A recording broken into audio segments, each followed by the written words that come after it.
conversation. Share this video with another woman too, until it reaches every woman you know, and join in the conversation. Yes, many of you are coming from the angle of, I married the man when he was so broke. Today he's financially solvent and he's neglected me, and I'm poor, and I'm this, and I'm that. This is from my heart to yours. Okay? If you possess the resilience to stand by a man through seasons of financial scarcity until he achieves financial solvency, you, my dear sister, you have already proven you have the internal grit required for your own success. Did you get me? Why not build your own empire alongside the journey? Yes. The legal reality is clear. Marriage is a partnership, not a guaranteed investment strategy. Yes. It is time to channel that same tenacity, experience, and exposure into your own personal ascent. If this video is not for you, you can skip it. You are blessed enough to be married to a kind man. Every other thing he owns is in your name. We thank the Lord for your life and your marriage. This is not for you, but for your sisters who are struggling out there. Share this video with them. And if you find yourself to be in this category, please pay attention. You might even be a man, but you have sisters, you have daughters, you have aunties. So join the conversation too, because ladies, if you can support a man with nothing to his name, a broke man, because of love, and remain constant through the changing seasons until he is financially solvent, it means you have the capacity to be a financial powerhouse yourself. You are not supposed to be broke and broken. One thing nobody has told you yet: at the beginning of the marriage, a lot of men chose women they needed. Along the line, they can go for women they want. I'll do a separate video on that. So today you feel so neglected and abandoned. You think you were supposed to be enjoying his wealth too, because you were with him when he had nothing to his name. It doesn't work like that. So another conversation we should start having with our daughters. If there's an attribute of a man a woman is supposed to search for, that is the kind-hearted man. Yeah.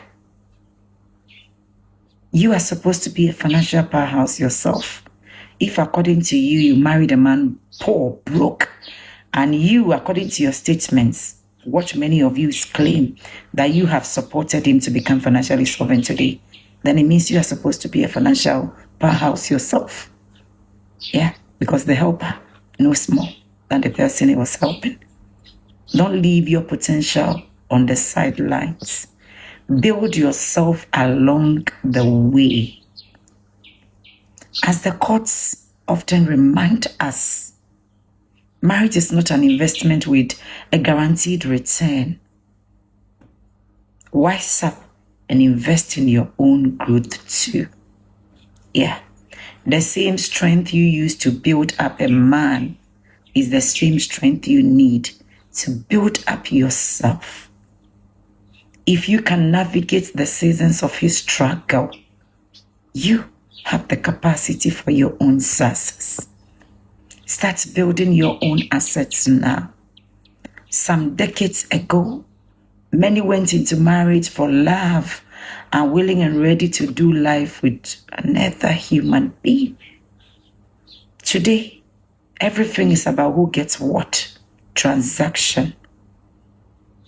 So if it is transaction, then transact it properly. Remember, the law views marriage as a union, not as a financial portfolio. Don't just support his vision. Be a part of the vision, meaning build yourself up too. The act of standing by a partner during seasons of scarcity is often framed purely as a romantic sacrifice. Yeah, the marriage material, the virtuous woman. When you go through all the sacrifices. However, when viewed through the lens of strategic leadership, it is an undeniable demonstration of high-level competence. Did you hear your sister? The act of standing by a partner, standing by your man during seasons of scarcity, even if it's framed purely as romantic sacrifice, as something you did to support your man and your home, it can be viewed through the lens of strategic leadership. It is an undeniable demonstration of high-level competence. To navigate a household through financial instability toward solvency requires a specific set of executive skills. If you possess the grit to anchor another's essence, you are not just a supporter, you are an architect of success. If according to the stories many of you are set out there, that you supported him, more or less it's because of you, that is why your husband is financially solvent today, then it means you are not just a supporter, you are an architect of success. You shouldn't be broke. Some of you are married to rich men, and all what you have to your name is the expensive bags and jewelries and clothing he gets for you. Not even one business to your name. You couldn't further your education. You don't have any business. You haven't learned any trade. Girl, what are you doing with life? Let's consider the following quickly. Number one, the proof of potential. To remain constant while a partner has nothing to his name requires more than just love. Yeah, it requires the discipline of a powerhouse. Consider the traits required to manage such a season. Have you critically sat down to consider the traits you needed to manage those seasons? Visionary patience, resource optimization, and resilience under pressure. With these three, you can turn your life around. Yes, stretching limited assets to cover essential needs while maintaining dignity. That is resource optimization. Your ability to see a future that does not yet exist and work toward it daily is visionary patience. Maintaining the emotional stability of an environment while the financial foundation is still being poured is resilience under pressure. With this, you can become a fantastic entrepreneur. You are not supposed to be poor and broken. The same discipline used to manage a partner's struggle is the exact blueprint required to build your own empire. You have already passed the stress test of leadership. The only remaining task is to apply those skills to your own name now. Number two, the legal reality. Marriage is not a mutual fund. Yeah. One of the most dangerous misconceptions in modern relationships is viewing domestic support as a long-term investment. Or let me help him. When he becomes better, he would also pour into me. Chances are that was charity. When you view domestic support as a long-term investment with a guaranteed payout, while the heart sees the partnership, the law often sees a contract. Did you hear? Whilst your heart sees your partnership, your love for your husband, so you want to put your vision, your life on hold. You can't further your education because you have to take care of the home. Even a job promotion you can't take because that demands you work longer hours. You would have to be transferred to another city to go and head something, a department, and it would break your home. You can't do that. Your heart sees the partnership, but the law sees the contract. It sees marriage as a contract. In the eyes of the courts, marriage is a union, not a commercial venture.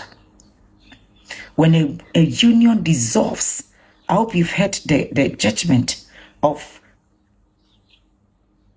Ni Ama Amkwe and the wife, a billionaire who owns private jets.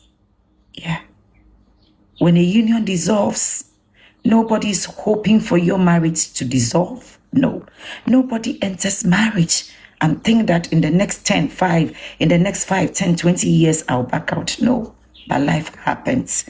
When you hear somebody else's story, you learn and see what you can extrapolate into your own life too. When we say experience is the best teacher, it is not supposed to just be your experience. The time of women saying it is for us because we are married are long gone. Now you have to prove how you were part of what you claim to be yours too. When a union dissolves, the law typically divides what is tangible: the house, the accounts, the physical assets. It rarely, if ever, compensates for the years of potential a woman sacrificed or the career opportunities she declined to facilitate her spouse's growth. To wise up is to realize that your security should never be entirely contingent on another person's gratitude or a court's interpretation of fairness. Number 3, the sideline trap versus the concurrent ascent. Many women fall into the sideline trap. They believe that they must wait for their partner to make it before they can start their own journey. Now, I hear a lot of women calling themselves Dr. Ire, meaning their husbands have PhD. Can't you go to school, get your PhD too, if you have masters? Even if it's a first degree you have, and who would see edition and then you can afford it, why can't you get your own PhD? Why do you call yourself Dr. Ire, meaning your husband has a PhD? Many women wait for their husbands to make it big, and these men define what that make it big means. So they wait for them to be financially solvent before they can start their own journey. This is a strategic error.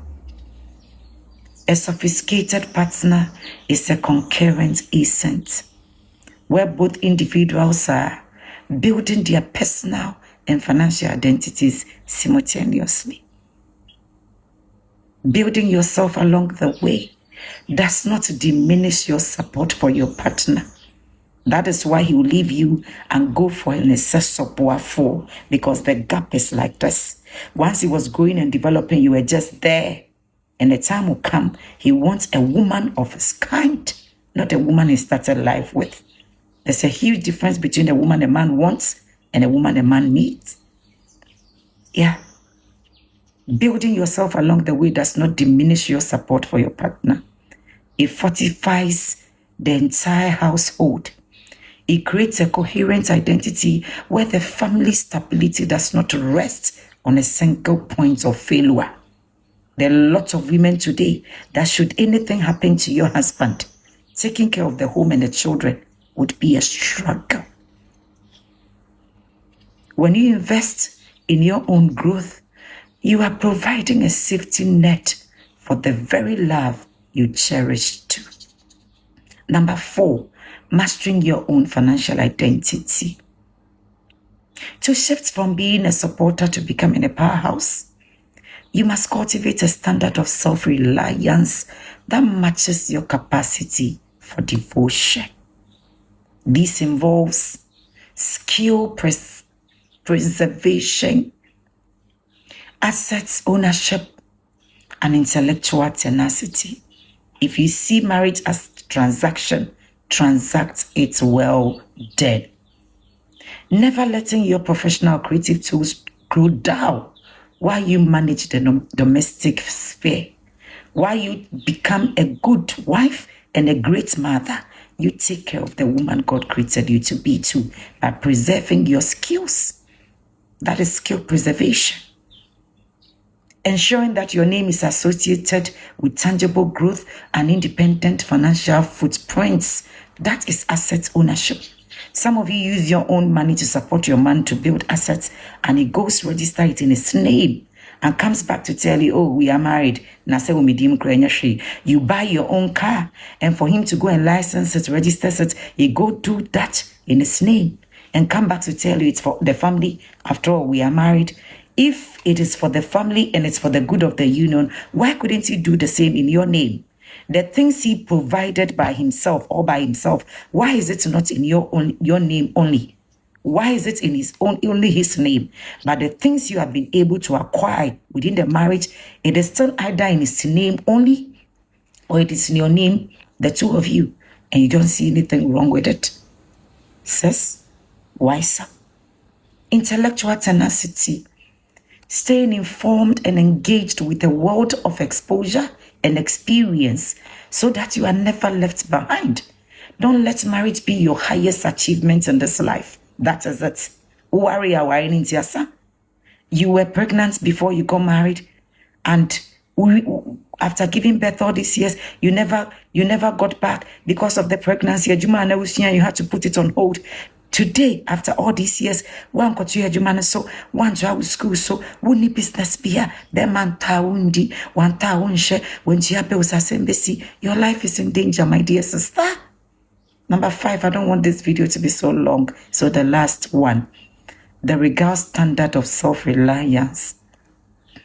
There is nothing more regal than a woman who knows her own worth and has the autonomy to back it up.